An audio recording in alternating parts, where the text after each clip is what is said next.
ఓం నమో వెంకటేశాయ.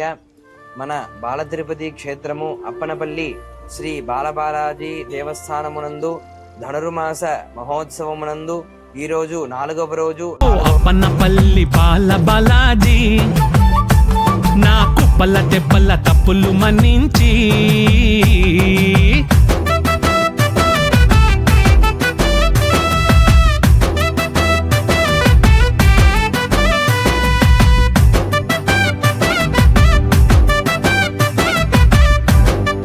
ఈరోజు 4వ రోజు 4వ పాసురము. ஆலிமலை கண்ணா ஒன்னு நீ கைகரவேல் ஆளிகள் புக்கம் வந்த கொடார் தேரி ஒளி முதல் வனுருவம் போல் மெய் கருத்து ஆலியந்தோருடை பற்பனாபன் கையில் ஆலிபோல் மின்னி வலம் புரி போல் நின்னதிர்ந்து தாழாதே சாருங்க முதைத்த சரமலை போல் பார உலகினில் பெய்திடாய் நாங்களும் மாறுகளி நீராட மகிழ்ந்தேலோரெம்பா